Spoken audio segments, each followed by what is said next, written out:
Welcome to Aadya TV. ఇప్పుడు మనం ప్రజాభవన్ దగ్గర ఉన్నాము. ప్రతి శుక్రవారం ఇక్కడ రాష్ట్రంలోని వివిధ గ్రామాల నుంచి తెలంగాణ జిల్లా వ్యాప్తంగా ఇక్కడ ప్రజలు వచ్చేసి వాళ్ళ సమస్యల పట్ల ఇక్కడ అర్జీలు అర్పించుకోవడానికి ప్రభుత్వం నేరుగా అంటే అధికారుల చేతులకు ఇవ్వాలి అని చెప్పేసి ప్రజాభవన్లో ప్రజావాన్ని నిర్వహించడం అనేది అయితే జరుగుతున్నది. అంటే ఇది దాదాపుగా 18 నెలల నుంచి కూడా ఇక్కడ గవర్నమెంట్ అధికారంలోకి వచ్చిన నుంచి కూడా ఇక్కడ ప్రజావాణి అయితే కొనసాగుతుంది.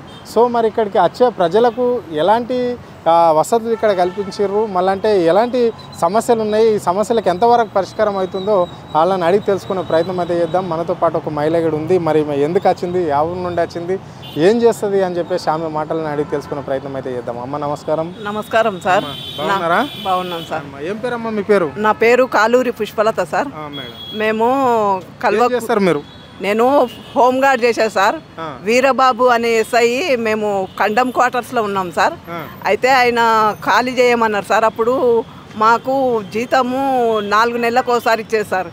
అయితే సార్ మా పరిస్థితి బాగాలేదు, ఇప్పుడు కాల్ చేయండి సార్ అంటే మాది గల్లంజే సప్లై చేయకుండా పక్కకు పో బిడ్డ తొక్కుతా, నువ్వు క్వార్టర్స్ కాల్ చేస్తేనే సరిపో, లేకుంటే నీకు మళ్ళీ ఉద్యోగం రాకుండా నిన్ను రిమూవల్ రాపిచ్చి నీ జీవితంలో మళ్ళీ మర్చిపోద్దు పోలీసు వాళ్ళని అన్నట్టు చేస్తా లంజదా అని అన్నాడు సార్.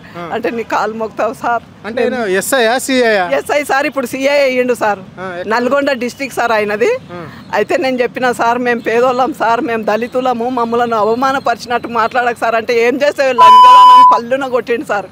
కింద పడితే లేచి ఆతులు పీకేది ఏం లేదు, మీ మాదిగోడు అయితే పీకేది ఏం లేదు, ఎవడైతే పీకేది లేదు బిడ్డ, మళ్ళీ నీకు ఉద్యోగం రాకుండా నీ కొడుకు కానీ నువ్వు కానీ మళ్ళీ యూనిఫామ్ వేయకుండా చేస్తా మాదిగలని అన్నాడు సార్. ఇంకా మాకు ఎక్కడెక్కడ తిరుగుతున్నాం కానీ 10 సంవత్సరాలు అయింది సార్, ఇంతవరకు మాకు అతి గతి తెలియదు. రేవంత్ రెడ్డి పటేల్ని కూడా అడిగిన, పటేలా నీ కాళ్ళు మొక్తా అంటే పుష్ప కాంగ్రెస్ వస్తే నీది నీ కొడుకుది నీ ఉద్యోగం నీకు ఇస్తా బిడ్డ అని అన్నాడు సార్. ఇంతవరకు పటేల్ కూడా కలుస్తలేడు, ఊరికి ఏడికేడుకో తిరుగుతున్నా. సీఎం అయినాక మాకు న్యాయం చేస్తాడు మా పటేల్ అనుకున్నాం కానీ మమ్మల్ని పట్టించుకుంటలేరు. మా ఉద్యోగం మాకు ఇచ్చేటట్టు చూడండి సార్, కాలు మొత్తం మేము పేదోళ్ళము. అంటే ఇప్పుడు ప్రజావాణిలో మీరు దరఖాస్తు చేసుకురా? ఇచ్చిన సార్ ఇప్పుడు దాకా ఇట్లా ఇయ్యబట్టి 4 సార్లు అయ్యి సార్ పిటిషను, కానీ స్పందన లేదు సార్. ఇస్తున్నా పోతున్నా కానీ ఏమయ్యా సార్ అని అంటే అడిగి పోయినా కూడా నిన్న వాళ్ళ తమ్ముడు కొడంగల్ ఉంటాడు సార్, ఆ పటేల్ తాను కూడా పోయినా ఆయన అసలే పట్టించుకుంటే బయటికి నాడు గెట్ లాస్ట్ అంటుండ్రు. ఏం చేయాలని అర్థమవుతలేదు సార్. అందుకనే ఏ కారణంతో మిమ్మల్ని ఉద్యోగం నుంచి తొలగించడం అనేది జరిగిందమ్మా? కండమ్ క్వార్టర్స్ సార్, పాతవి కూలిపోయేటట్టున్న క్వార్టర్స్ ఆఫీసర్లు, అది కండమ్ క్వార్టర్స్ కింద కొత్త క్వార్టర్స్ ఉన్నాయి, దాని పక్కల కండమ్ క్వార్టర్స్. నేను ఒక్కదాన్నే కాదు సార్, చాలామంది హోంగార్డులు ఉన్నారు, వాళ్ళతో పాటుగా నేనున్నా. అయితే ఈయనకు ఒక కీప్ ఉన్నది, ఆ కీపుకు ఇబ్బంది అవుతుంది, నేను వస్తుంటే పోతుంటే ఇబ్బంది అవుతుందని మమ్మలను కొట్టి మరి బాధ్యలంజ నువ్వు ఈ నుంచి పోయి మళ్ళీ ఉద్యోగం రాకుండా చేస్తాను 2 సార్లు 10 సార్లు అన్నాడు సార్. మమ్మల్ని కొట్టిండు. మేము దళితులమని తెలంగాణలో ఉన్న మా దళితుల సంఘాలకు కూడా తిరిగినా కానీ ఎవరు మా గురించి పట్టించుకుంటలేరు. కాలు మొత్తం మీ తరఫున మాకు న్యాయం జరగాలని మనసారా రిక్వెస్ట్ చేస్తాను. ప్రజాప్రభుత్వంలో ముఖ్యమంత్రి మీలాంటి వాళ్ళపైన ఏదైనా అధికారులు కావచ్చు, లేదంటే పేదల పైన వాళ్ళని జులుము చేస్తే ఒప్పుకున్నది లేదు అన్నాడు. అంటే ఇక్కడ ప్రజావాణిలో మీరు దరఖాస్తు చేసినాం అంటున్నారు, అధికారులు ఏమంటున్నారు? అక్కడ ఎవరికి ఇచ్చారు? చెన్నారెడ్డి ఉన్నాడా అక్కడ కలిశారు? ఆయన చెన్నారెడ్డి పటేల్ని కూడా అడిగిన సార్, ఇప్పటిదాకా సారే ఉన్నాడు సార్. మా పరిస్థితి ఇట్లా ఉందంటే ఇది తర్వాత మాట్లాడుతూ పో అమ్మ అన్నాడు సార్ పటేల్ కూడా. ఇక అందరికీ అడుకుంటున్నా సార్, ఇన్ని రోజుల నుంచి 10 సంవత్సరాలు అంటే మామూలు మాట కాదు సార్. తెలంగాణ 10 సంవత్సరాల అది పోయినాక కాంగ్రెస్ వచ్చింది, కాంగ్రెస్ వస్తే ఇస్తా పుష్ప అని ఇంతవరకు గతిలేదు సార్. మేము దళితులము, మాకు కనీసము ఎక్కడ ఏంది అనే వెసులుబాటు లేకుండా బతుకుతున్నాం సార్. మీరన్నా దయదలిచి మా కడుపు నిండేటట్టు మాకు మా ఉద్యోగం మాకు ఇస్తే సార్. మాకు మీరు ఉద్యోగం సస్పెండ్ ఆ ఎస్ఐ చేసిపోయిన తర్వాత పై అధికారులు ఉంటారు కదా, సిఐ ఉంటాడు, మళ్ళా ఎస్పీ సాబ్ ఉంటాడు, అక్కడనే జిల్లాల అడిషనల్ ఎస్పీ ఉంటాడు, వీళ్ళందరికీ ఎవరన్నా కలిసి రామ్మ? మీరు అందరినీ కలుస్తున్నా సార్, ప్రతి సంవత్సరంలో 2-3 సార్లు కలుస్తున్నా సార్. అయితే కూడా ఈమె చారుసీన మేడం తాను పోతే గెట్ లాస్ట్ అంటుంది. ఇంకా మేము ఎవరికి పేర్లు చెప్పినా కానీ వాళ్ళకు కోపాలు వస్తాయి. పోలీసులు ఎట్లుంటుంది అంటే ఎవడు మెత్తగా ఉంటే వాని వెంట పడతారు, అది అలవాటు. మా పరిస్థితి ఇంత దీనంగా ఉంది, మాకు ఇంతవరకు న్యాయం జరగలేదంటే 10 సంవత్సరాల నుంచి ఎవరన్నా నీ ఉద్యోగం లేకపోన్నాడు గెట్ లాస్ట్ అని కోపం అవుతారు ఆఫీసర్లు తప్ప మాకెవరు సహకరిస్తలేరు సార్. ఇక మీ తరఫున మాకు న్యాయం జరుగుతుందేమని తమరిని రిక్వెస్ట్ చేస్తున్నా సార్. Okay, right. మరి ఎట్లా నడుస్తుందమ్మా నీ జీవన ఉపాధి ఏంటి? మరి ఏ విధంగా ఉంటున్నావు? 10 ఏళ్ళ నుంచి నీకు ఒక డిపార్ట్మెంట్లోని హోంగార్డ్గా భర్తీ అయిన తర్వాత నిన్ను తొలగించడం అనేది ఒక ఎస్ఐ మాత్రమే చేసిండని చెప్తున్నావు కదా, మరి ఎట్లా నడుస్తుంది? విశ్వప్రసాద్ అనే ఎస్పీ సార్, విశ్వప్రసాద్ అనే ఎస్పీ, విశ్వప్రసాద్, వీరబాబు, ఇంకొక ఆయన సిఐ ఉండే సార్, ఆయన పేరు జల్ది గుర్తుకోసలేదు, ఆయన కర్ణం ఆయన్నే. వీళ్ళందరూ పదురుకొని మా పొట్ట కొట్టిండ్రు. ఒక ఆయన సావనే చచ్చిండు. చూడు సార్, మేము ఒకరికి అన్యాయం చేయాలని మా ఉద్దేశం కాదు. మాకు అన్యాయం చేసిన వాళ్ళకు తప్పకుండా మా రాళ్ళు తలగాలి సార్. మేమైతే ఆకలి కొని దూపకొని తిరుగుతున్నాం సార్. ఎంతమందిగా పటేలాన్ని కాలు ఒకసారి కూడా చేసిన సార్, మా కోసం ఎవరు పట్టించుకుంటలేదు. మేమేదో నేరం చేసిన లేక మమ్మలను చులకన చూస్తున్నాం, తిరగరాని చోట్ల తిరుగుతున్నాం సార్. ఇన్ని సంవత్సరాల చూస్తే తిరుగుతున్నారు. 2-3 సార్లు టీవీలో కూడా వస్తుంది కానీ ఎవరు పట్టించుకుంటలేదు సార్.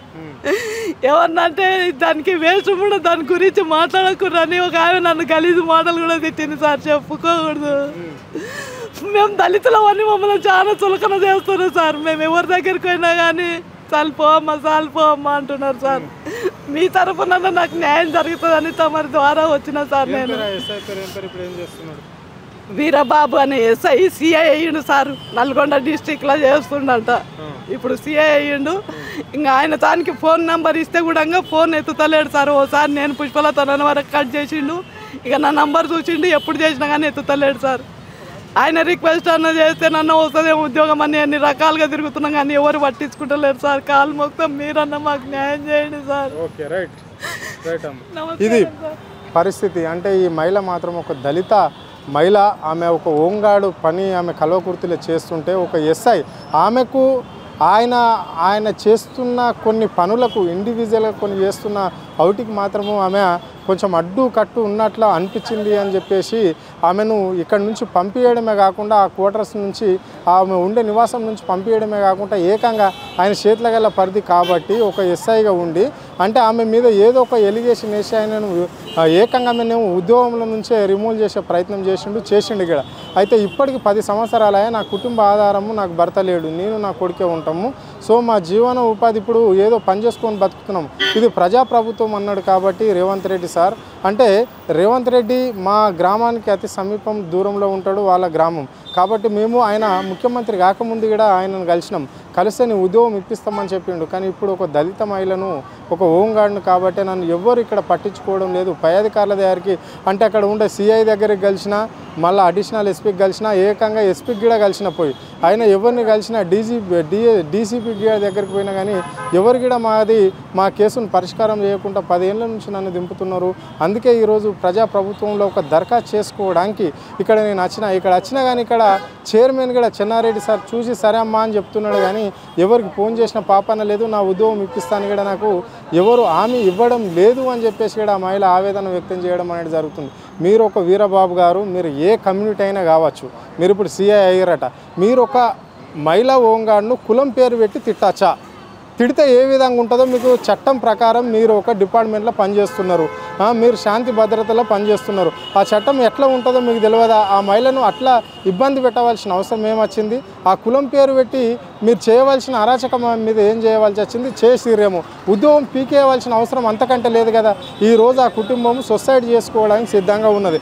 పూర్తి బాధ్యత నువ్వే వహించవలసి ఉంటుంది. లేదంటే ఉద్యోగం తిరిగి ఇవ్వాలి అని చెప్పేసి కూడా కోరుకోవడం అనేది జరుగుతుంది. ప్రజాప్రభుత్వంలో ఉద్యోగం ఇవ్వాలి అని చెప్పేసి కూడా కోరుకోవడం అనేది జరుగుతుంది.